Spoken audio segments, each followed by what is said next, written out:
Olá, sejam muito bem-vindos a mais um episódio do podcast First Things First. Eu sou a Juliana Scarpa, CEO da First Falcone, e nesse espaço vamos conversar sobre as competências essenciais para se construir empresas infinitas na era digital. Tudo isso com a presença de convidados cheios de histórias para contar. O tema desse episódio é a transformação pelos dados. E temos como convidada a Fernanda Romano. Ela teve longa carreira internacional, atuando em Nova York, Madrid e Londres. Empreendeu, fundou a Malagueta Group, operando globalmente, com sede em São Paulo e Nova York durante 4 anos e meio. Nos últimos anos, a Fefe esteve à frente do marketing e inovação global da Alpargatas, que é proprietária das Havaianas. Atualmente é board member do Museu de Imagem do Som de São Paulo e CMO da King, empresa de entretenimento mobile.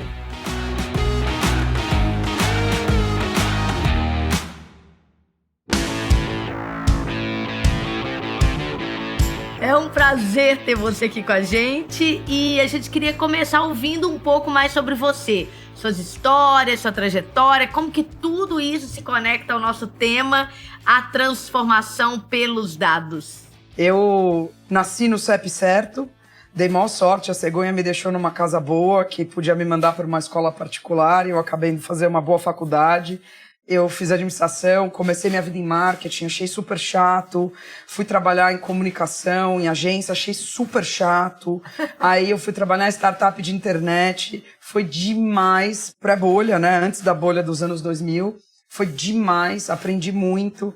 Quase como se eu tivesse feito meu MBA na prática, porque com 25 anos eu era responsável por investimento, prestar conta para investidor americano, time de 30 pessoas. Acho um crime terem me dado essa posição, mas foi uma sorte enorme, porque eu aprendi horrores.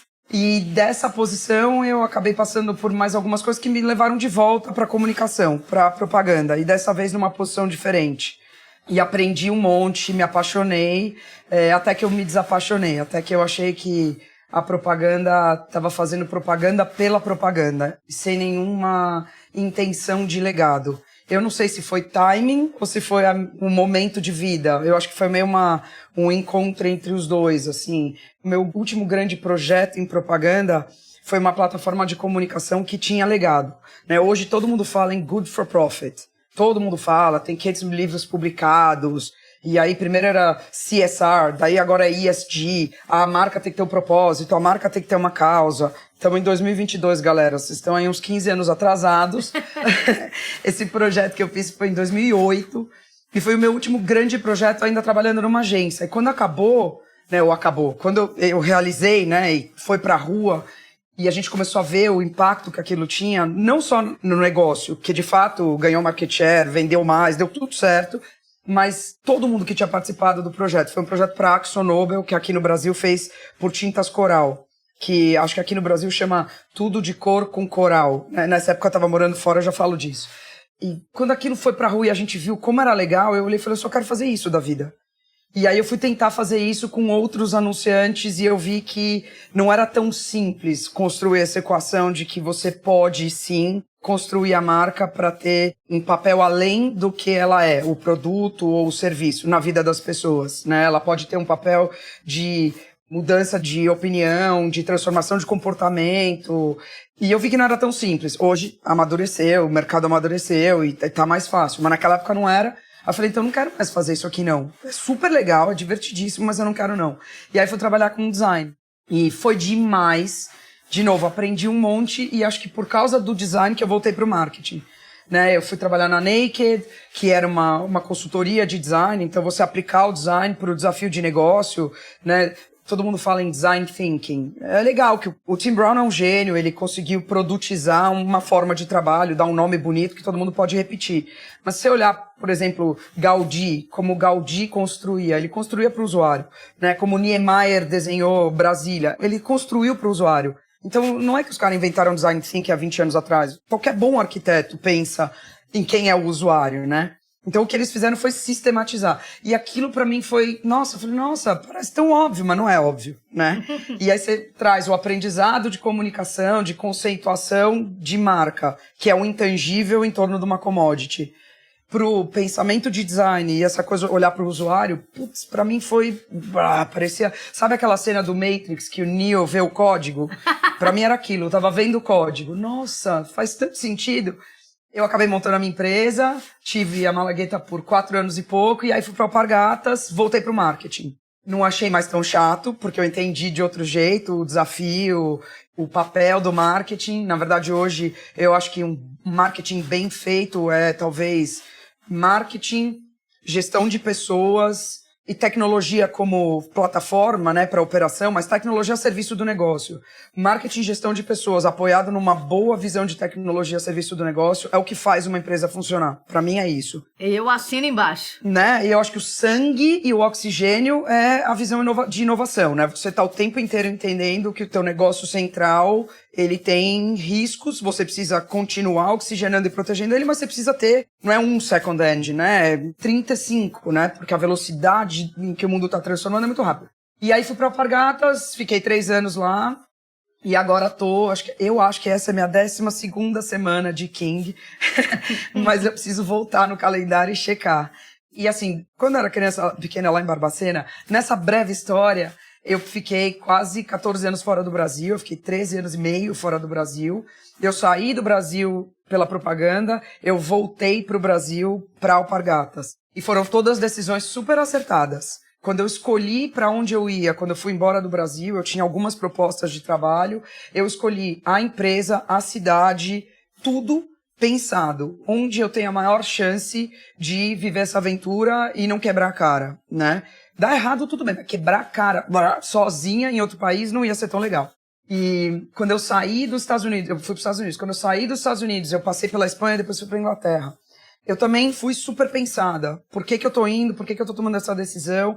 Quais são os prós? Quais são os contras?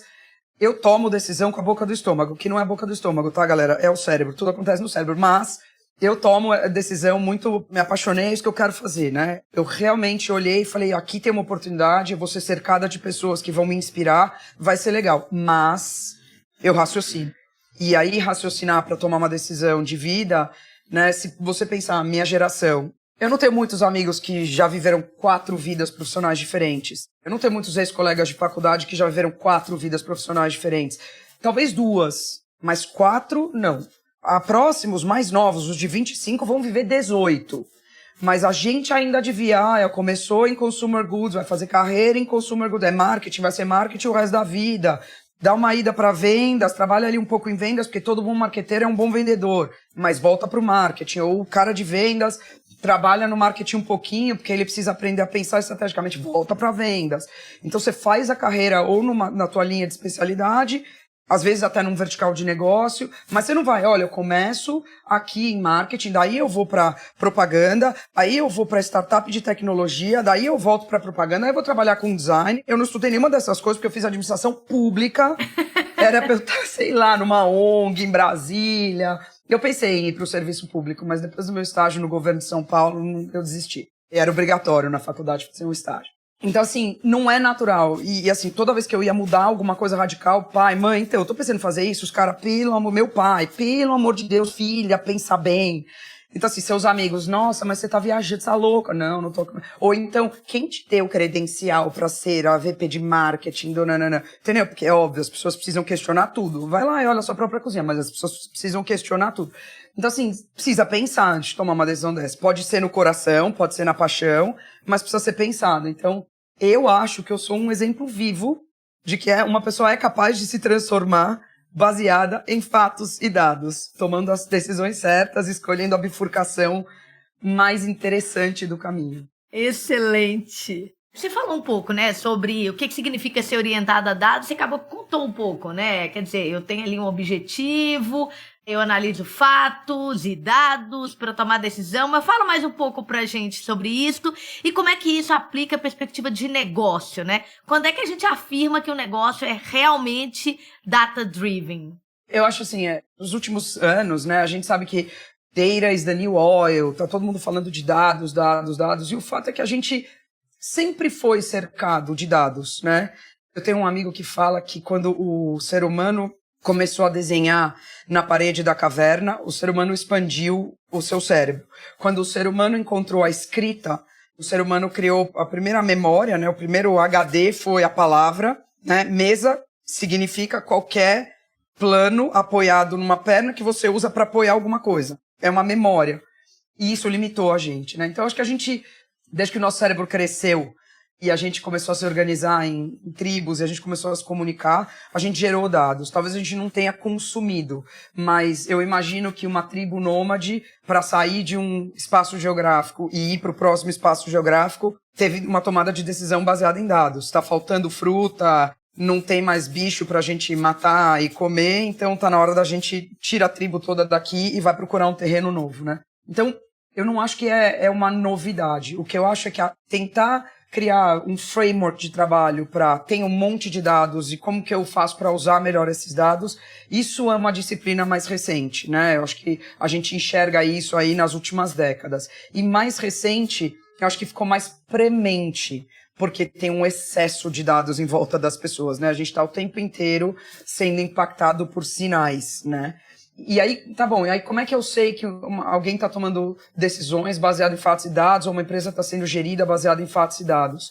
É só você ver quanto tem eu acho, quanto tem eu sei, né, na reunião, em volta da mesa. E ó, não é PowerPoint, tá? Porque eu tive um chefe que falava que quem usa muito PowerPoint não tem nem power nem point. Eu adoro essa frase, amo essa frase. E não é isso, não é trazer, eu trouxe um PowerPoint de 200 páginas, portanto agora a gente é capaz de tomar a decisão. Mas o que eu acho que é importante óbvio que na medida em que você vai ganhando experiência, você vai armazenando informação no seu cérebro. Então você chega a conclusões porque as informações estão se conectando, né? Você está fazendo sinapse e você fala isso com aquilo, dá essa terceira coisa. Ok, mas quando você está gerindo um negócio, não basta a sua sinapse. Né? E não tem como você ter tudo dentro do seu cérebro. Então, uma empresa que de fato está tomando decisões apoiada em dados é uma empresa que está coletando os dados, elevando dos dados para informação, porque dado sozinho não serve para nada. Por isso que chama Data Lake, porque está tudo solto lá. Joga aí, em qualquer formato, de qualquer jeito, do Data Lake você começa a criar uma lógica para puxar o dado, tentar achar correlação. Tá bom, então eu tiro do dado, eu transformo em informação. Também não serve para nada. A informação que eu tenho para você é que agora, do lado de fora da minha janela, tá cheio de nuvem. E o que você faz com isso? Então precisa ter uma ação que saia dessa informação. Se eu for sair de casa, eu vou levar um guarda-chuva. Então assim, não adianta. Eu tenho dado, eu tenho que ter informação, eu tenho que ter actionable information. Empresas bem geridas fazem esse caminho. E fazem esse caminho com disciplina. Mas isso significa que então não precisa mais das pessoas de cabelo branco em volta da mesa? Não, isso não é a rebeldia do machine learning. Não é isso. As máquinas não tomaram conta ainda. Não é isso. Mas o que precisa é trazer para uma discussão entre as pessoas que estão em volta de uma mesa. Olha, eu fui atrás de entender os sinais. Sei lá, lançamos esse produto novo, não está vendendo. Aí alguém vem e fala, vamos cancelar o produto. Tá, opa, muita calma nessa hora. Quando lançou? Lançou há 4 meses. Tá. Para quem era o produto? Para pessoas mais jovens, que estão sempre se movimentando, a tribo mais urbana, usa transporte público, anda de bicicleta, não tem tempo para nada, então, sei lá, faz de conta que é um biscoito numa embalagem pequena. Então, assim, a pessoa come andando na rua. Então, a embalagem precisava ser fácil de abrir, precisava ser portátil, caber na bolsa. Então, tá bom. Tá, então já entendi, já tô visualizando para quem é. E onde está a venda? Tá a venda nos hipermercados. Então já entendi tudo. Claro que não tá vendendo. Você acha mesmo que essa pessoa que acorda às 5 da manhã, toma um banho voando, sai correndo, pega o trem, chega no trabalho, senta na mesa, trabalha, na hora do almoço desce, vai ali no food truck, almoça, volta. Essa pessoa vai no hipermercado que dia da semana, amigo? Me conta. Que horas ela vai no hipermercado? Ela não vai no hipermercado. Só que para você poder chegar a essa conclusão, você precisa ter, olha, é para essa pessoa, ou às vezes é um problema, você sabe disso melhor que eu. Tem um problema de posicionamento de preço, você recebeu os sinais, mas você não deu os sinais para quem você queria vender que o produto existia. Na hora que você coloca essas pessoas na mesa e todo mundo dá os dados, você começa a tentar ler informações. Tá. Ô, amigo de vendas, onde você vendeu? No hipermercado. Tem uma informação aqui que está à venda no hipermercado. Ô, amigo do inteligência de marketing, onde essas pessoas costumam comprar? a comidinha delas do break. Elas compram na loja de conveniência. Percebemos agora que não está à venda no lugar onde elas vão? Então tá bom, qual é a ação que vai sair daqui? Vamos abrir canal para quem consegue chegar na loja de conveniência. Ou nós vamos numa rede direta, ou nós vamos no distribuidor que chega na rede de conveniência. Isso é fazer gestão por dado, não é? Eu acho que não serve, eu acho que o produto falhou, eu acho que não está funcionando. E aí tem uma coisa assim, ó, aqui nós estamos olhando uma... Não chega a ser micro, né? Mas nós estamos olhando quase micro. Tudo isso está inserido no contexto macro. Então, o que está acontecendo no contexto macro, né? Por exemplo, hoje é dia 4 de fevereiro, ontem o Facebook despencou, a Meta, né? O Meta despencou de valor na bolsa. Os caras perderam 200 bilhões de dólares de valor num dia. É a maior perda de valor na história. Eu estava em vários grupos de WhatsApp e todo mundo teorizando. Porque eles perderam Monthly Active User. Eles perderam usuário. Eles falaram que eles não vão mais dar guidance. Eles perderam X bilhões de dólares na Business Unit de Mixed Reality, que é onde eles estão começando a falar do metaverso, nananã. Tá, gente, tem um monte de coisas acontecendo. Não é só o que veio do earnings report do Meta, é como o mercado está enxergando. Então, nesse momento, a empresa está nos Estados Unidos, né? Ela tem a sede dela nos Estados Unidos, sob um governo democrata que está super falando num crackdown nas empresas de tecnologia. Então, vamos lá. E eles, nesse momento, a batata deles está mega assando. A gente está vendo há 3 anos, é um escândalo atrás do outro, whistleblower, a falta de gestão dos nossos dados privados, todos os problemas que eles estão enfrentando. Além disso, o regulatório globalmente demorou muito, mas começou a se mexer no que diz respeito às leis de privacidade. Né? Então, foi a última onda a se mexer, os usuários começaram a reclamar antes do regulatório, mas finalmente o regulatório se mexeu. Então, hoje a gente tem LGPD no Brasil, GDPR na Europa, nos Estados Unidos a Califórnia é o mais conservador, e tá vindo uma movimentação e não vai parar aí. Ao mesmo tempo, nós estamos ouvindo a história do fim do cookie. A Apple mudou a regra de que apps você consegue dizer para o seu celular, e lembra, tem uma base instalada. A Apple não tem o mercado inteiro de mobile phone, mas ela tem uma bela base instalada, e ela tem uma bela base instalada em alguns dos principais mercados do Meta. Os caras mudaram a regra, e agora o usuário tem controle sobre o fato de se a gente vai deixar ou não o aplicativo traquear a gente. Eles perderam acesso a algumas informações. Portanto, o business deles vindo de anúncios começa a ficar ameaçado. Ao mesmo tempo, a molecada tá doidona com o TikTok e com o que sei lá que vem em seguida, porque nesse momento o TikTok já é quase das mães, né? Então o TikTok cresce loucamente. E by the way, todo mundo, se tudo der certo, a pandemia de fato, pela primeira vez a gente tá vendo um potencial fim de pandemia. Não sabemos se é real ou não, ainda estamos em crise no mundo inteiro, mas pela primeira vez, anteontem, a Organização Mundial de Saúde soltou, oficialmente, eles colocaram que eles enxergam um verão pacífico na Europa. E isso tem repercussão para todo mundo, dizendo que eles enxergam que o pico está para passar, tem queda nas internações, tem queda nos óbitos. Essa última variante do vírus, apesar dela ser altamente propagável, ela já não manda necessariamente todo mundo para o hospital. E, além de tudo isso, uma coisa super importante, o percentual de população vacinada no planeta continua subindo. Então agora olhamos todas as forças macroeconômicas, tem um risco de que as pessoas vão para o festival de música.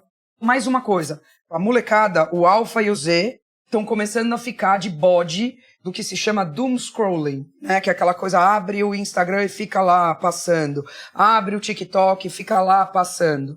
Eles estão começando a ficar de bode disso, eles estão começando a ter mais noção de que talvez aquilo não seja bom para a cabeça deles, talvez aquilo não seja bom para a saúde mental deles. Tudo isso faz com que o mercado olhe e fale, esses indicativos financeiros que o Meta está nos dando não fazem a gente crer com tanta força no longo prazo dessa empresa. Então a gente vai despencar o valuation, nós vamos vender as ações.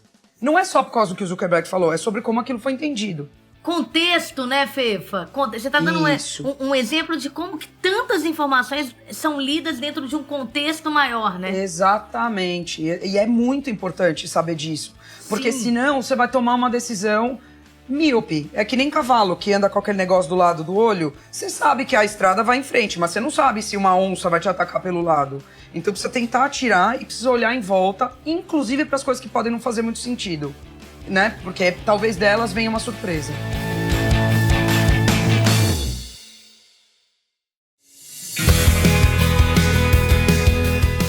Fefa, é assim, fascinante o que você está dizendo, é sobre visão sistêmica, né? Capacidade de olhar muito além, dados, informações, fatos, né, para tirar uma conclusão, elaborar uma estratégia, e num mundo muito rápido, isto fica ainda mais complexo, porque junta todos os fatores com a velocidade da mudança. E, Fefa, como que a gente faz para as pessoas aprenderem isto? Entrarem nesse mundo de decisão e visão com base em dados e fatos, né, como você falou? Quais são os maiores desafios? Porque eu percebo, a gente percebe, eu acho que você vai concordar comigo, que não é trivial. Não é. Não é trivial. Como é que leva as pessoas de um ponto A para um ponto B nesse caminho? Eu acho que começa com ficar confortável com a própria ignorância. Para mim, começa tudo por aí. Se você entra na análise entendendo que você não sabe o que você não sabe, você entra muito mais aberto a aprender. E, aliás, são dois verbos, aprender e apreender, né? Porque você vai precisar mergulhar em um monte de dado, talvez dados desconexos, que quando colocados na sua frente não façam sentido. Por que eu tenho que saber tudo isso? E aí você vai ter que começar a puxar, daqui isso é relevante, dessa pilha aqui, esse daqui é relevante, da outra pilha ali, esse assunto é relevante. E começar a tentar analisar a correlação entre esses dados para começar a desenhar hipóteses e planos de ação. Então, primeiro, ficar confortável com a própria ignorância. Eu sempre falo para todo mundo, ignorância não tem problema, porque ignorância se resolve aprendendo. Arrogância é grave. Eu tenho um problema sério com gente que começa... Não, porque na minha experiência, detesto pessoas na minha experiência. Entendeu? Porque não necessariamente o que aconteceu na sua vida há 10 anos resolve o meu problema do presente. Não vai resolver. Não vai resolver. Há 10 anos atrás, ninguém falava assim, quando eu crescer eu quero morar no metaverso. Ninguém ia falar essa frase. Entendeu? Então eu sinto muito. Na sua experiência super legal, eu também não acho que tem que jogar o bebê fora com a água do banho. Não é isso. É importante trazer a sua experiência pra mesa. Ela te dá base, né, Fefa? Isso. Dá base pra entendimento. É super importante. Mas ficar achando que você vai ficar repetindo a fórmula que te trouxe até aqui pra ir adiante, num contexto tão turbulento quanto que a gente tá vivendo hoje, no mínimo, é uma pessoa que é desconfortável com novos aprendizados, né? Então, primeiro, ficar confortável com a sua ignorância. Segundo, eu acho que tem que ficar confortável em tomar risco. Isso eu acho super importante. E o que significa tomar risco? Então a gente vai analisar os dados, vai achar as informações, vai tomar decisões do que fazer e vai botar todas as nossas cartas nisso? Não, gente, não precisa botar todas as cartas nisso. Mas faz experimentos. Né? Eu acho lindo quando você senta numa conversa com 10 pessoas e aí porque a gente tem que fazer o MVP, mas o MVP custa metade do dinheiro do ano. Então isso não é um MVP. Começa com um minimum. M de minimum. Então você vai fazer com o mínimo possível. Às vezes o seu MVP é um rascunho numa folha de papel. Entendeu? Às vezes o seu MVP é um conceito, você vai pegar o seu telefone e vai... Bom, para quem é esse conceito? Produto, serviço que eu vou lançar? Pessoas desse tipo. Eu conheço alguém assim? Conheço 3 pessoas assim. Pega o telefone e liga. Oi! Tudo bem? Oi, Lucas. Nossa, faz tempo que a gente não se fala, né? Tudo bem, mulher tá boa, cachorro tá bom, papagaio tá vivo. Legal. Deixa eu te perguntar uma coisa. Tem 10 minutos? Tem. Tava pensando uma ideia assim. Você compraria? O que você acha dessa ideia? Ouve, aceita, incorpora o feedback, melhora seu MVP, faz com mais meia dúzia de maluco. Dali tá mais redondinho. Aí você vai pra uma coisa mais qualitativa, mais quantitativa, mais científica. Mas faz a jornada, toma o risco. E para tomar risco, precisa ser muito aberto. Porque a pessoa que se der ao trabalho de te dar feedback está sendo super generosa com você. Porque tempo hoje é escasso. Se o Lucas atender meu telefone e topar responder minhas perguntas, ele tá sendo super generoso comigo. E se ele disser pra mim, achei essa ideia bem sem noção, eu tenho que aceitar. Eu tenho que aceitar e falar, tá bom, elabore. Por que você achou sem noção? Onde eu tô doida? Fala comigo. E aí, ouvir e aceitar. Ouvir e aceitar. Incorporar. Faz de novo. Faz mais uma vez. Não tem nenhum problema de dar errado. Não tem, o máximo acontecer é dar errado. Não pode dar errado em transplante de coração. De preferência, não dê errado. Entendeu? Mas, vou lançar uma bebida nova. Essa daqui vai ser azul. Alguém vai comprar? Liga pra perguntar aí, você compraria uma bebida azul? Também não precisa levar a sério, 100% a sério. Se alguém tivesse falado, oi, você beberia uma bebida marrom? Marrom, tá? Ela é marrom com gás. Você beberia isso? Não beberia. Eu sempre falo isso. Né? Se puser um prego enferrujado ali, desenferruja, tá? Isso daí, você vai botar pra dentro do seu corpo? A resposta é não. Certo? É verdade. Então também saiba o que você tá testando com as outras pessoas. Como você pergunta, né, Fefa? Pra você ter a resposta que você precisa. Exatamente. Que sinais... Você sabe, eu tenho um amigo, ele trabalha no Netflix. E ele é demais. Uma das pessoas mais generosas que eu conheço, porque ele tá sempre disposto a bater um papo, trocar uma ideia. É um brasileiro, tá? Que é demais, o Rafa. E eu pedi pro Rafa bater um papo comigo, com o meu time ainda na Alpargatas, contar como eles pensavam, como eles recebiam de volta o feedback do usuário, né? E ele falou, foi super legal, ele virou e falou assim, Fefa, pra nós, tudo é sinal. Se você der play num episódio, assistir os créditos e sair, eu registro aquilo como um sinal. Se você ficar só passando em animes, eu registro aquilo como um sinal. Se você assistir uma temporada de alguma coisa de uma vez só num sábado, eu registro aquilo como um sinal. Se você abandonar uma série antes do fim, eu registro aquilo como um sinal. Se você buscar pelo nome de um diretor, eu registro aquilo como um sinal. E como a gente tem uma base de usuários enorme, eu começo a enxergar pessoas que têm comportamento similar e eu começo a poder fazer análise preditiva de comportamento e assim eu consigo te oferecer um catálogo personalizado, diferente para você, mas é com base nos teus sinais, nos sinais dos outros, e é óbvio, né? Tem algumas coisas, numa boa, quem não teve a conversa no grupo de WhatsApp ou na mesa do bar, onde podia sair no bar na época, sobre por que Squid Game era um fenômeno. O Netflix, talvez eles não imaginavam que ia ser o nível de fenômeno que foi, mas o Netflix sabia que eles tinham na mão uma potencial chance de fenômeno, porque eles tinham os sinais. Agora é isso, precisa correr o risco. Precisa botar no ar uma série em que os caras vão pro playground pra morrer. Potencialmente morrer. E ficam lá até o fim. E é trágico, horrível. E as pessoas consumiram aquilo desesperadamente. Podia ter backfired pro Netflix, você não acha? Super violento, onde já se viu, o mundo tá acabando, tem uma pandemia. Não, no earnings call do Netflix, há 10 dias atrás, o CEO da empresa, e eles estavam reportando que não cresceram assinantes como eles tinham previsto crescer, eles estavam dando más notícias. Uma das coisas que ele falou é, o universo do Squid Game só começou. Tem, aliás, outro, Casa de Papel. Fenômeno. Casa de Papel na Espanha foi um fracasso. Na Espanha foi um fracasso. Olha. Tem um documentário no Netflix que conta a história do Casa de Papel. Quando eles lançaram Casa de Papel, deu errado. Depois que o Netflix apresentou pro mundo, deu certo. Olha que interessante. Caramba! Então, de novo, tem dado lá, galera, mas precisa saber ler o dado, tirar a informação, precisa dar informação, achar o que você vai fazer com aquilo e tomar risco. Aceita que você não sabe o que você não sabe e aceita que a coisa pode dar errado. A pior das hipóteses, dá certo. Sensacional. Pra mim é isso. Do ponto A pro ponto B, são esses dois exercícios. Pratica com frequência que você vai exercitar a flexibilidade do seu cérebro. E vai aprender como é bacana e como dá pra fazer coisas incríveis assim, né? Não no modo analógico tradicional passado, né? Muito legal. Uma aula. E Fê, olha só. Como é que você vê... Você falou um pouco do Meta e como é que... Tem várias leituras sobre diversos ângulos do que está acontecendo com os negócios, né? Que se conectam com a empresa e o próprio Meta. Mas como que você enxerga, de forma geral, os próximos desafios, aí uma visão futurística da FIFA, em relação a essa coisa dos dados, essa competição de mercado, de produto? FIFA do futuro, no metaverso, vai lá. Eu tenho várias teorias. E assim, o Meta, apesar do que aconteceu ontem, não vamos esquecer que é uma empresa que tem as duas principais riquezas que uma empresa precisa para ser bem-sucedida: grana e cabeças incríveis. Então, eles estão num momento que deve estar todo mundo junto tentando resolver os desafios.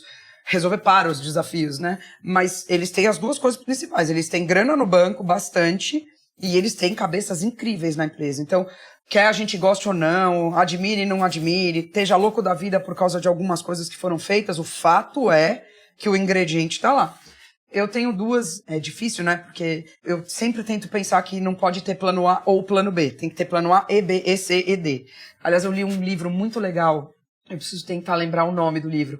Acho que é um professor de uma da Stanford, Harvard, alguma coisa. E ele analisou, ele foi buscar benchmarks de líderes de indústria que se comportavam assim. Quando confrontados com uma coisa que era ou faz isso ou aquilo, acharam um terceiro caminho, né, para tentar sistematizar e ajudar as pessoas a tentar sempre encontrar um terceiro caminho. Daqui a pouco eu lembro, às vezes volto, daqui a pouco eu tento achar o nome do livro. Mas hoje, para o futuro de gestão de dados e utilização de dados, eu vejo duas possibilidades. Eu espero, aqui é eu sendo, eu sou a pessoa do copo meio cheio, eu espero que tenha uma terceira. Das duas, uma. As pessoas, os habitantes aqui da nossa espaçonave, estão cada vez mais cientes de quanto a nossa vida está registrada o tempo todo. Tudo que a gente faz está registrado. Se você tentar hoje desaparecer, não consegue. Não existe. É impossível.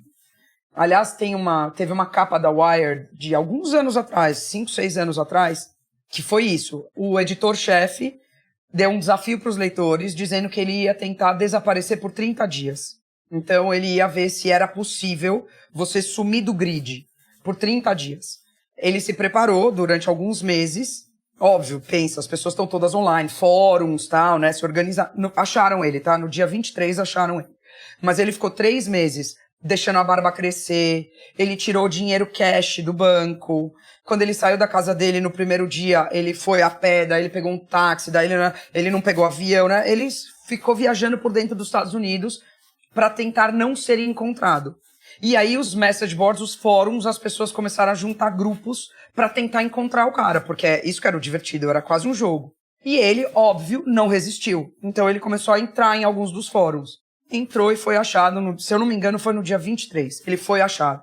Isso foi uma capa de Wire. E é capaz de ser mais de 5 anos atrás. Então, se alguém pesquisar, vai achar.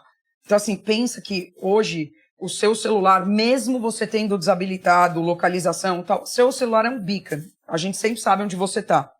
Você tá deixando muitos sinais. E as pessoas estão começando a entender isso. As pessoas estão começando a entender isso porque algumas organizações, algumas ONGs mesmo, de proteção à liberdade civil, começaram a levantar essa bandeira, porque em alguns países onde ou você tem um governo autoritário, ou você tem alguma situação de confrontamento muito grande entre duas forças opostas, algumas pessoas, sei lá, sumiram ou até morreram, coisas horrorosas, principalmente imprensa. Então tem um monte de gente levantando essa lebre. Aí você tem os escândalos de manipulação. É difícil falar porque não existe ainda um veredito, né? Mas existem todos os escândalos que apontam uma potencial manipulação de resultados de eleições em vários países, inclusive no Brasil, né? Através da distribuição de informação falsa, né? De criação de perfis de bots que foram fomentando notícias, conteúdos que não estavam fact-checked, né? Para subir no ranking, e as pessoas foram recebendo aquela informação e formando opiniões nas suas cabeças sem ter todas as informações, né? E tudo isso, você começa a ver imprensa caindo em cima, liberdade civil caindo em cima, e aí o regulatório começa a entrar, que é essa história das leis de proteção de dados. Então isso virou pauta. As pessoas estão começando a ficar mais espertas, e aí você vê um monte de gente migrando de um aplicativo, sei lá, vou falar com você por telefone, ou então não vou mais falar com você por telefone, eu vou trocar mensagem por Signal, por WhatsApp, por Telegram, porque eu sei que é encriptado de ponta a ponta. Quando a pessoa normal pergunta se a mensagem é encriptada, você sabe que o assunto ficou sério, né? E ela tá lendo, sua comunicação com fulano de tal está encriptada de ponta a ponta. As pessoas começam a navegar no browser no incógnito. Você vê o aumento de downloads de software, por exemplo, Brave, né, que é um browser que não deixa os seus cookies ficarem na internet. o surgimento de tecnologia hardware para proteger você contra roubo de dados. Então você tem lá, desde aquelas carteiras que se você tiver um cartão de crédito por aproximação, se alguém passar do seu lado com a tecnologia apropriada, consegue roubar os dados do seu cartão. Nunca tinha pensado nisso. Opa, é um perigo isso. É um perigo isso. E tá à venda na internet, tá à venda em qualquer site de Mercado Livre, Alibaba, você compra o treco que consegue ler os cartões por aproximação. Então agora existe a carteira para proteger o cartão por aproximação. Existe o trequinho que você põe atrás da capa do seu celular se você anda com o cartão atrás para proteger. As pessoas aprenderam a colocar timer no aplicativo do celular, porque o celular vai ser roubado, os caras vão abrir minha senha e vão achar todos os meus dados. E isso não é que isso é uma conversa na bolha, né? Então, tem um futuro possível que a gente vai retomar o controle dos nossos dados. Vem aí um monte de serviços e fabricantes de hardware que vão ajudar a gente com isso. Nós vamos querer comprar esse tipo de produto. Então, entre um celular de um fabricante com um sistema operacional que não me protege e um celular de um fabricante que fala muito sobre privacidade, aqui eu tô falando da Apple, a Apple levanta muito a bandeira da privacidade, eu vou escolher a Apple. Custa um pouco mais caro, mas eu me sinto mais respeitado, não é nem protegido aqui, é respeitado. E aqui, de novo, eu não sou sócia da Apple, eu não tenho ações da Apple, não tô defendendo a Apple, tô dizendo que é uma bandeira que eles levantam, tá? Então, eu acho que tem um caminho no qual a gente pega de volta a nossa privacidade. Tem um outro caminho, que é o Big Brother geral. É o Big Brother geral. Os celulares hoje, qualquer celular de qualquer pessoa, destrava com o rosto. O banco de dados de face é gigante. Os caras têm o rosto de todo mundo. É colocar a câmera, traquear a gente, precisa ter capacidade de processamento, e nós estamos vivendo literalmente no Matrix. Só não é o Matrix porque a gente não virou bateria, mas já vira. Entendeu? E eu, infelizmente, tenho muita dificuldade de achar um caminho do meio. E mesmo, mas e o blockchain? E a descentralização? E nananã? Eu acho muito difícil. Eu acho até que pode ter um futuro que tem um híbrido ali no meio do caminho. Eu acho muito difícil você conseguir ter dois sistemas financeiros funcionando ao mesmo tempo. Um que é 100% descentralizado e o outro que tem o Banco Central, os bancos de varejo, nananã. Eu acho muito difícil. Eu acho muito difícil. Mas os países vão ser diferentes. Olha, pensa no contexto que a gente vive hoje. Aqui, eu sou nerd, tá? Eu gosto de ler muito. Então, quem estiver ouvindo isso, eu sou um poço de informação inútil, porque eu gosto de ler. Eu leio até bula de remédio. Tô adorando, não tem inútil, não. Eu leio até bula de remédio. Mas eu sempre fico pensando essas coisas. O que trouxe a gente até o contexto de hoje, em que você realmente ultrapassou fronteiras geográficas, e tá bom, eu vivo no Brasil e o Brasil tem o seu sistema de impostos e tem a sua moeda e tem o seu idioma nacional e brasileiro funciona de um certo jeito. E aí eu vou mudar pra Inglaterra. Tem o seu sistema de impostos, a sua moeda nacional e o inglês funciona de outro.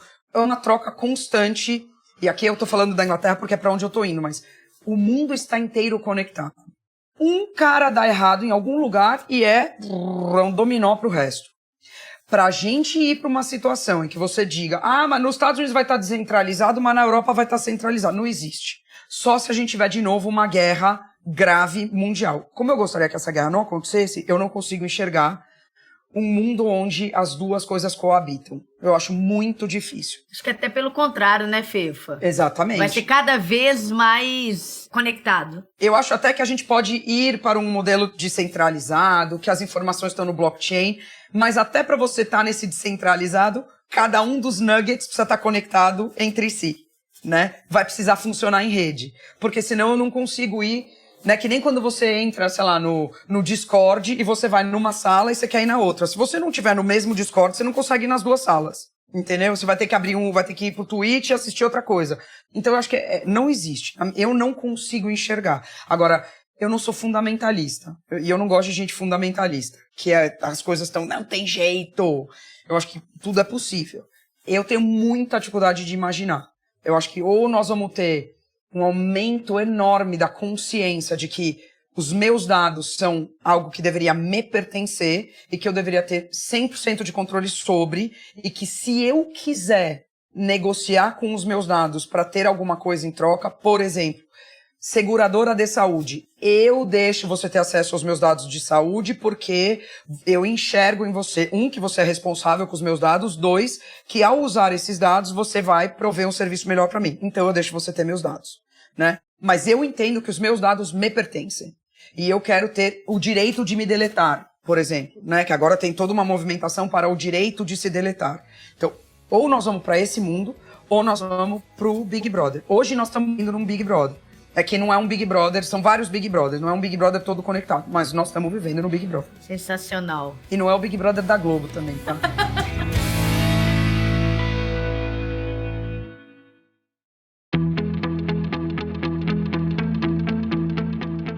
E Fê, olha só, os negócios tradicionais, né? A gente vem de indústrias que acostumaram a ditar ali quais serão os produtos que o mercado vai consumir, quais os serviços devem consumir, né? Uma vez recentemente eu estava conversando com uma empresa e eles estavam falando de lançar um produto com base em alguns estoques e outros insumos que eles tinham ali e estavam com ideias brilhantes sobre como usar esse insumo e em nenhum momento o que o mercado de fato ia consumir, né? Para que você vende, o que eles querem comprar, né? No caso ali, o mercado deles estava muito conectado à saudabilidade e o que estava sobrando era exatamente indo para o lado oposto. Enfim, é um exemplo aqui para falar desses negócios, porque eles acostumaram assim, né? Até há pouco tempo, 2 décadas, 3 talvez, funcionava. Como é que você enxerga, então, essa mudança desses negócios orientado a cliente? Porque, na verdade, ser data-driven, ser orientado a dados, é ser orientado a cliente, né, Fefa? Não é isso? No final é isso. É, total. É exatamente essa transição. É a transição do eu posso fazer isso, portanto eu vou fazer, eu vou colocar no mercado e aí eu vou lá gerar demanda para as pessoas gostariam muito de ter isso. Então, será que eu consigo fazer isso para elas, né? E a gente está vindo para esse mundo do eu vou identificar o que as pessoas gostariam e vou tentar suprir necessidades. É aí que entra o pensamento de design, né? Que é o que eu falei que os arquitetos sempre pensam assim, né? Um bom arquiteto pergunta para o futuro habitante ou usuário do espaço o que ele vai fazer naquele espaço, né? Eu acho que a gente não chegou lá a 100%, eu acho que a gente ainda esbarra com muito mais frequência do que o mundo deveria em situações desse tipo aí que você acabou de descrever. Uma empresa vai lá, olha o que ela tem, como é que a gente dissolve isso daqui, como a gente resolve esse desafio que a gente tem. Nós vamos criar esse treco, botar no mercado e ver no que dá, né? Gerar demanda. E às vezes até funciona, porque nem todas as geografias ou os grupos socioeconômicos estão vivendo a mesma realidade ao mesmo tempo. Aliás, ontem eu estava num grupo de pop-up mental, tá? Ontem eu estava num grupo de WhatsApp e a gente estava falando sobre o futuro do trabalho e como vai ser isso. E uma das pessoas virou e falou assim, eu queria muito entender esse negócio de Great Resignation. É bonito falar isso, né? No contexto de uma economia super desenvolvida como a economia americana ou algumas economias desenvolvidas como as da Europa, né? No Brasil, acho que não passou de 10 ou 11% a quantidade de pessoas que pôde trabalhar de casa. O resto continuou indo trabalhar, né? Então, assim, não é que os caras viveram a pandemia no Zoom. Não, essas pessoas estavam... Então, assim, é outro contexto que trouxe essas pessoas... A gente tá vivendo o mesmo momento, mas não tá vivendo o mesmo momento da mesma forma. Então, fecha a pop-up, né? Mas o que eu acho que tá ficando mais interessante é que a equação de valor para as empresas, ela é muito mais saudável quando elas estão preenchendo de fato uma necessidade do que quando elas estão pegando um estoque de algum, como você falou, estoque do insumo, tava lá, já custou, já paguei, já tive que botar no meu P&L, já deu todo o trabalho, aí eu ainda vou ter que fazer alguma outra coisa com isso, aí eu tenho que distribuir, aí eu tenho que torcer para gerar, no mínimo, ficar no 0 a 0. A equação de valor, ela não é boa, né? Ela é muito mais uma questão de faço o write-off ou tento salvar. Por outro lado, achei um white space, achei uma necessidade não suprida de produto ou serviço. Sou capaz de alguma forma, pensar alguma coisa especial, diferente, que tenha proposta de valor, que eu consiga entregar, de forma eficiente. Olha que legal, eu consigo entregar de forma eficiente e gerar margem. Uma equação de valor muito mais saudável. By the way, tem futuro. Olha que interessante. Além disso, no caso da empresa que você citou, o mundo todo indo para o well-being e os caras tentando fazer alguma coisa que não é ligado à saúde. Né? Não é sustentável para o negócio como um todo.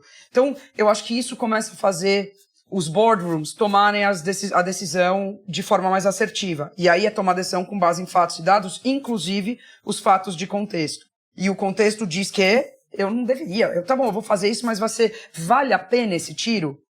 Né? E se voltar contra a gente? Talvez não seja uma boa ideia. É mais barato fazer o write-off disso daqui do que tentar me virar em 18 para dar vazão de alguma forma. Eu também acho que é importante, tem um elemento aqui que eu acho que é super importante, que é entender quando você faz write-off de alguma coisa, que você está potencialmente desperdiçando recurso. E hoje desperdício de recurso é um crime. É um crime, devia ser proibido.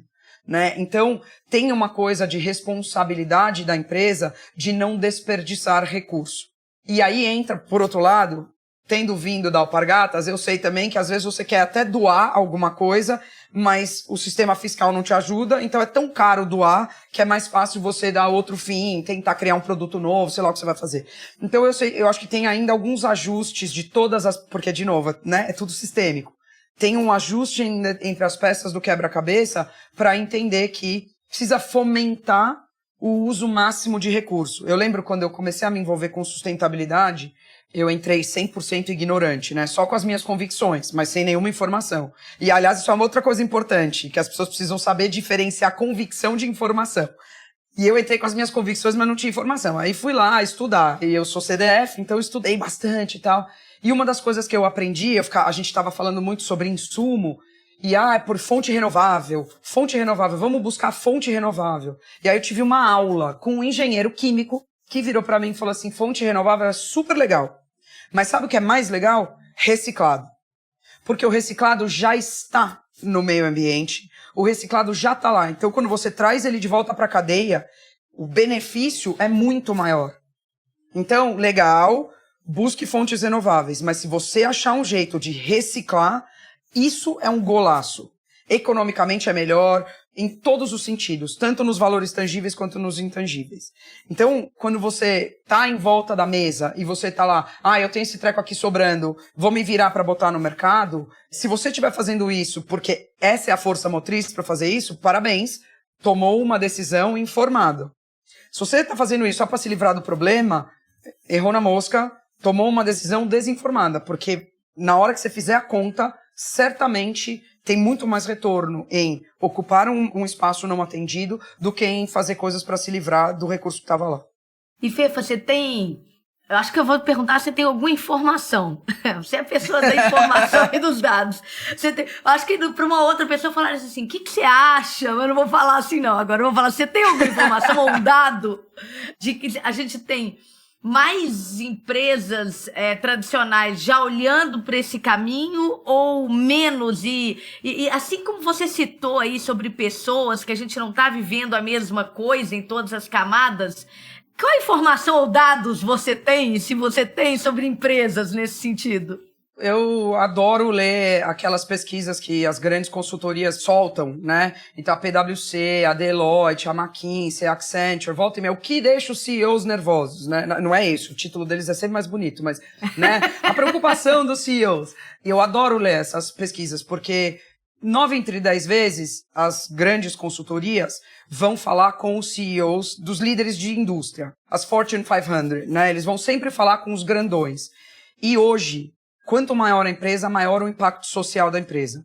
Eu conheci um cara, o CEO da AkzoNobel na área de consumer paints, né? Tinta decorativa, acho que é o nome da categoria.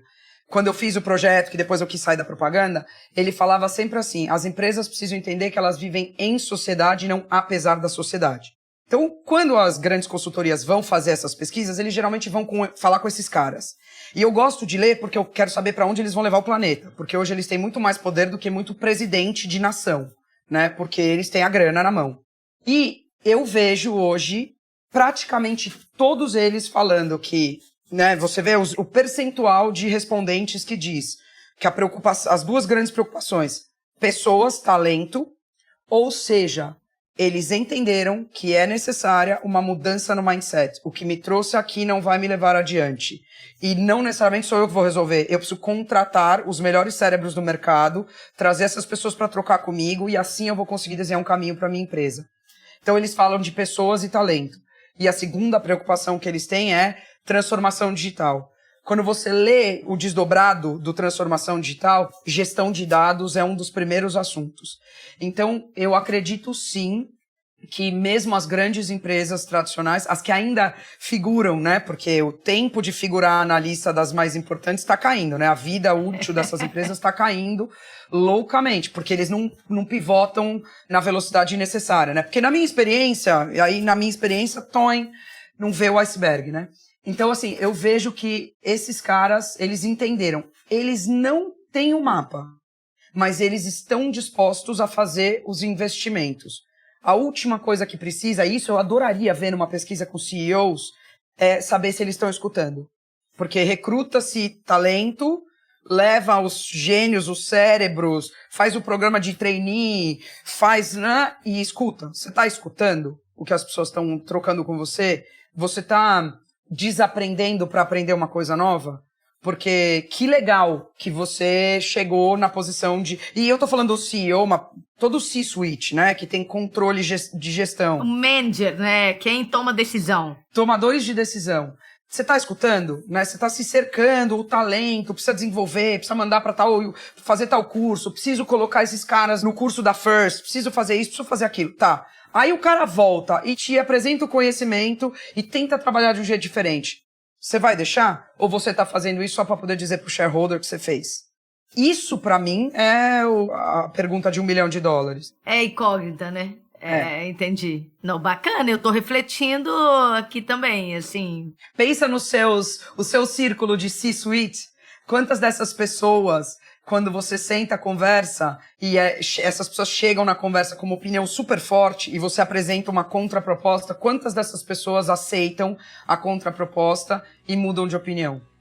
Esses são os que vão estar aí essas vão estar aí nos próximos anos. Quem não está disposto a mudar de opinião, aí de novo, tenho muita convicção, mas tá mesmo usando dado? Tá mesmo usando informação?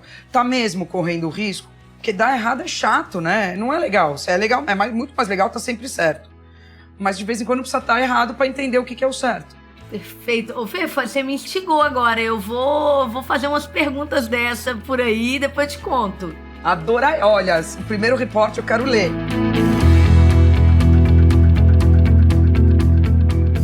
E tem alguma conquista, aprendizado que você gostaria de... Você fala assim, puxa vida, esta conquista ou este aprendizado, isso me ajudou muito a ser quem eu sou hoje, a ter as ideias que eu tenho hoje. Tem alguma coisa que você destaca no meio de tanta bagagem diversa? Olha, tem muita coisa, tem muita coisa. Eu sou o resultado de cada dia da minha vida até hoje. E eu sei que isso parece mega piegas e parece que eu sou uma pessoa que faz yoga e medita todo dia. Eu não sou, tá? Se eu for elencar um grande aprendizado... Eu tenho um grande aprendizado. E importante, eu faço terapia desde os 13 anos de idade, tá? Porque eu sou filha do meio, de 3 meninas, e eu dei um belo trabalho pro meu pai e minha mãe, tá? A ponto de eu comecei a terapia, eu tava alguns meses na terapia, meu pai foi na minha terapia e virou pra terapeuta e falou, não dá pra aumentar pra 2 vezes por semana, porque não tá funcionando esse negócio, não. Continua tipo difícil. Dose de medicamento. Continua difícil. A minha terapeuta hoje diz que eu sou uma pessoa com muita empatia e que eu tenho um bom nível de conhecimento de mim mesma, então, e provavelmente isso por causa de tantos anos de terapia. Isso posto, eu lembro, eu estava na escola, estudei na mesma escola do jardim até o 3º colegial. E uma vez, eu não sei se eu estava na 5ª série ou na 6ª série, mas eu tinha, 11, 12 anos, e eu sempre eu falo pelos cotovelos desde criança, tá? Eu sempre fui essa pessoa cheia de coisas a dizer para o mundo. Eu sempre falo, se não quisesse que eu falasse, não teriam me dado boca, língua, pulmão, porque tudo isso funciona loucamente. E eu não lembro o que aconteceu, mas eu não lembro qual foi o gatilho, mas eu sei que eu fiz uma revolução na minha sala. Era algum professor que não tinha sido bacana com a turma da sala de aula, e eu capitaneei uma revolução contra o professor ou a professora, não lembro. Mas eu lembro que era alguma coisa contra um professor. E aí, óbvio, fui parar na diretoria. E a gente tinha razão, tá? Tipo, era alguma coisa, por exemplo, o professor dava aula de costas, era alguma coisa desse tipo. E aí os alunos não estavam indo bem, e o professor dizia que a gente que não estava prestando atenção, mas o cara dava aula, era alguma coisa desse tipo.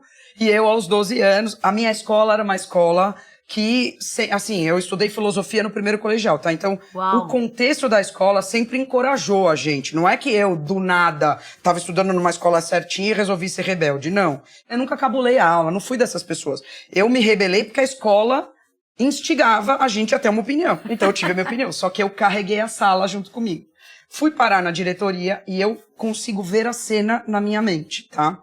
A diretora virou pra mim e falou assim, olha, você precisa entender que você tem sei lá que palavras ela usou, mas ela falou, você tem a capacidade de mobilizar as pessoas. Porque você causou uma revolução na sua sala de aula. Todo mundo apoiou você. O aluno da primeira cadeira e a galera do fundão. E ela virou pra mim e falou assim, isso é um superpoder. Você precisa entender que você precisa ter discernimento pra usar isso pro bem. Porque é 1 minuto pra usar isso pro mal. Que bacana. E acho que foi o melhor conselho que eu recebi na minha vida. Porque eu realmente sou desse tipo. Eu sou vocal, eu falo, eu tenho repertório, eu sou uma super vendedora. Quando eu tinha 14, 15 anos, até os 18, todo final de ano eu ia fazer extra de Natal em loja. Vendi camiseta, brinquedo, roupa masculina, o que você quiser. E eu sempre era a melhor vendedora. A melhor vendedora. Top. Super poder. Se tudo mais der errado, eu posso ir vender em qualquer lugar que eu vou me dar bem. Então, isso é um superpoder. Porque é 1 minuto pra você causar uma onda errada, né? E eu sempre guardei isso comigo. Tanto que eu nunca quis ser representante de sala, porque eu me apaixono pelas coisas e eu falava isso não. Eu posso apoiar o representante da sala, mas se eu for, vai ser uma briga por semana. Agora a gente quer o bebedouro com água gelada. Agora a gente quer o banheiro, não sei. Eu ia ser desse modelo, entendeu? Então eu nunca quis ser representante de sala, não fui representante de sala na escola, não fui representante de sala na faculdade. Porque é isso, eu tô aqui super composta, mas nós estamos, sexta-feira, eu trabalhei que nem uma doida a semana inteira, tô cansada. Então eu tô calma, tô composta, mas não tô composta segunda-feira, depois do final de semana, eu tô a 1000, entendeu? Entrei numa reunião, a reunião foi horrível, eu saio de lá, sangue no olho, quero estrangular alguém. Precisa respirar, dar 3 voltas no quarteirão, porque senão causa uma revolução. Eu sei que eu sou essa pessoa. Então eu preciso ter self-awareness. E pra mim, fiz muita bobagem e continuo fazendo bobagem. Já briguei à toa, já deixei a impressão errada na primeira impressão com alguém. Anteontem eu tava com uma amiga minha que hoje eu sou madrinha do 3º filho. Quando ela me conheceu, ela me detestou. Essa menina chegou com o pé na porta, quem que ela pensa que ela é baiana, não sou boa de fazer sotaque. Quem ela pensa que ela é, não sei o quê.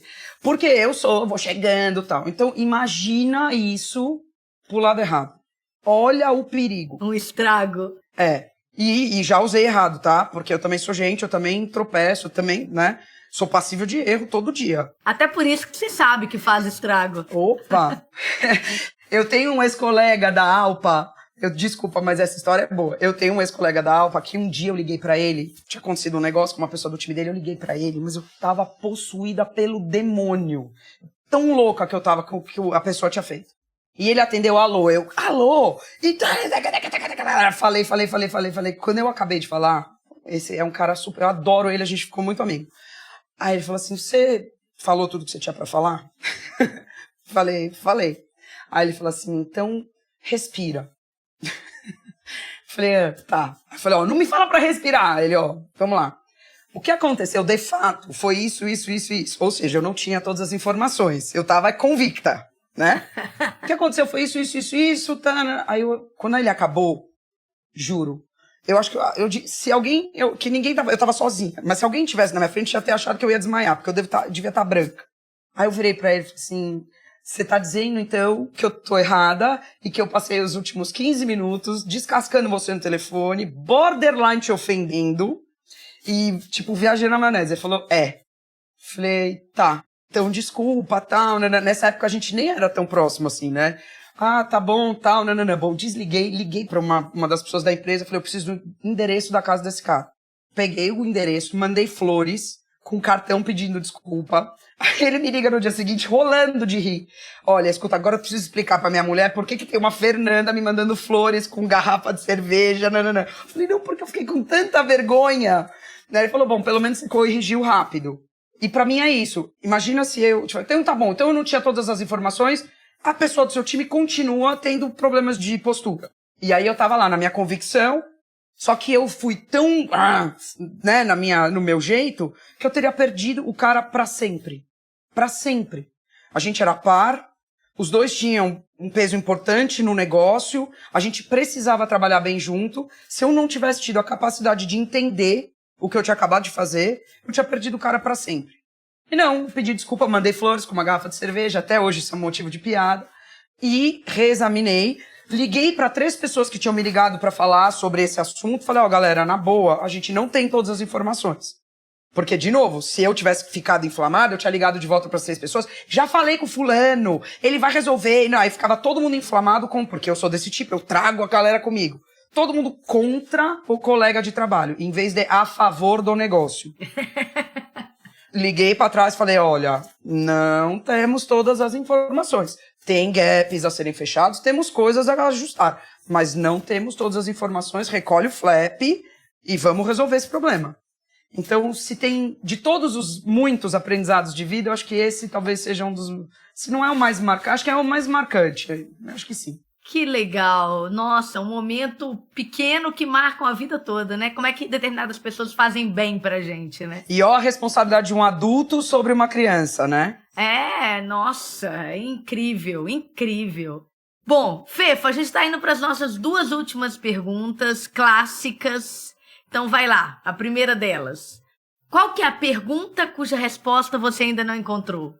Eu sabe que eu vi essa pergunta no roteiro, eu falei, ai, né? Como é que eu respondo isso? Mas eu fiquei pensando muito e eu vou te dizer, eu acho que a pergunta que eu ainda não consegui responder e eu não sei se eu quero responder também, tá? Tá. Nós estamos vivendo numa era em que todo mundo fala sobre encontrar a paz e o equilíbrio. E eu me considero uma pessoa com muita energia. E aí eu fico pensando se o meu excesso de energia, ele é um contraponto a esse estado de paz. Aí eu vejo os posts do Instagram com a pessoa meditando, o maluco de ponta cabeça, a foto do pôr do sol com aquela frase inspiracional, eu falo, nunca vou chegar nesse lugar, nunca. E aí a pergunta que eu não acho a resposta, será que, o que eu preciso fazer para chegar nesse lugar, além de correr uma maratona? Depois da maratona eu tenho certeza que eu durmo profundamente. Mas assim, como é que eu chego nesse lugar? Mas quando eu fiquei pensando em como eu chegava nessa resposta a pergunta que eu não sei a resposta é como que eu chego nesse lugar de paz? Eu fiquei pensando, será que a minha inquietude é o oposto da paz? Ou será que a minha inquietude é a minha energia motriz? E eu prefiro concluir que a minha inquietude é a minha energia motriz e que é isso que me leva adiante e eu sou feliz com ela, essa é a minha paz. Ai, que legal, muito bom, muito bom. Mesmo porque esse lugar que tá nesses posts, você vai pensar que é muito chato. Eu acho, sei lá. Mas o pôr do sol é bonito, né? É bonito, é legal. E, bom, outra pergunta qual que é a pergunta que nunca te fizeram e você gostaria de responder? Eu fiquei pensando sobre essa também. Essa é uma das perguntas que nunca me fizeram. Qual é a pergunta que nunca me fizeram? Essa. Mas eu fiquei pensando sobre alguma que eu gostaria de responder. Eu vou dar essa resposta para deixar um cliffhanger pro próximo episódio, tá? Show! Porque só essa resposta eu acho que vale um episódio inteiro.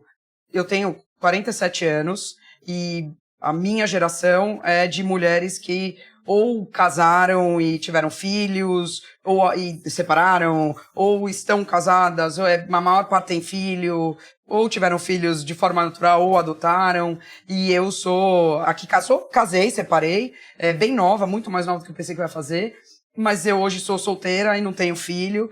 E tô nessa, né? As pessoas só olham a trajetória de sucesso, mas não perguntam qual foi o preço que foi pago para chegar, né? Para viver a trajetória de sucesso.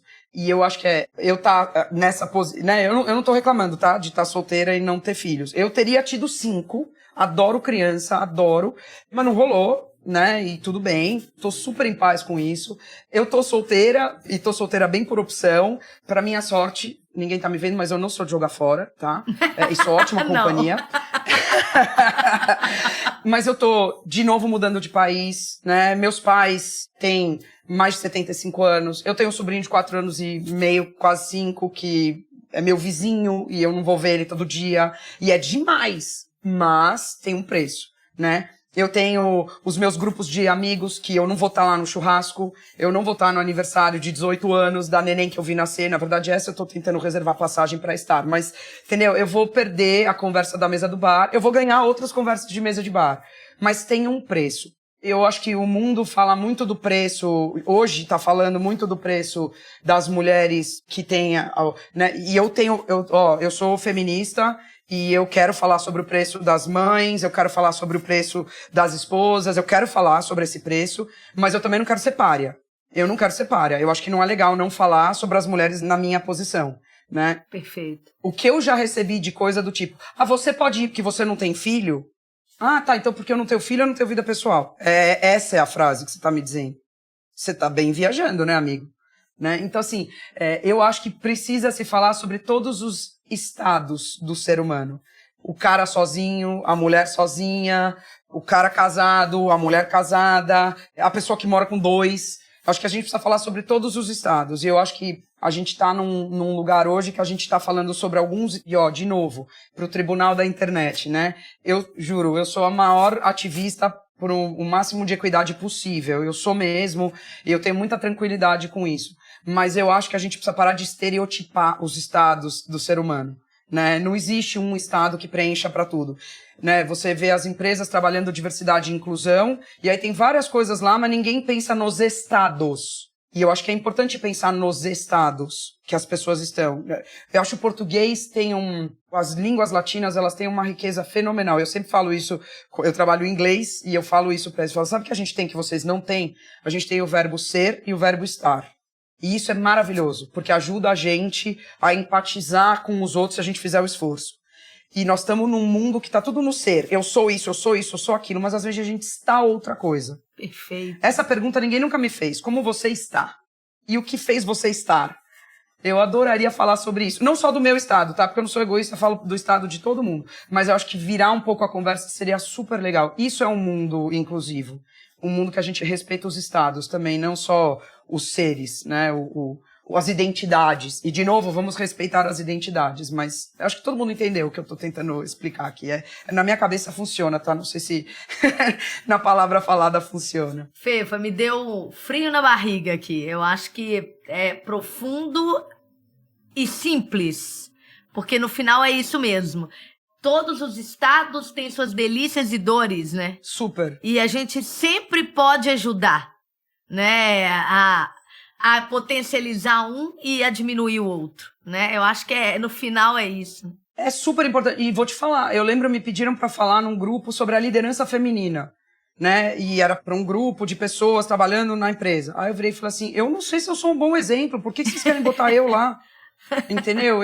Se eu voltasse atrás um pouco, eu teria feito algumas coisas de forma mais equilibrada. Hoje eu tô buscando, olha lá o equilíbrio, a paz, né? Mas eu teria dado pesos diferentes para algumas coisas. Tem alguns aniversários que eu não teria perdido, entendeu? Agora eu vou fazer um esforço para não perder. Mas hoje eu sou mais velha, eu sou mais sábia. Pelo menos eu espero, né? Eu não sei se eu sou um bom exemplo. E aí eu virei, não, você é um super exemplo, vai lá, mostra. Falei, tá bom, mas então eu posso falar a verdade? Porque não é fácil. E não é fácil pra ninguém, não é fácil pra mim, não é fácil pra fulana, não é fácil pra ciclana, não é fácil pro fulano também. Pode falar a verdade? Se puder falar a verdade, eu vou ali. Se não, pra ser Tolkien, eu tô fora.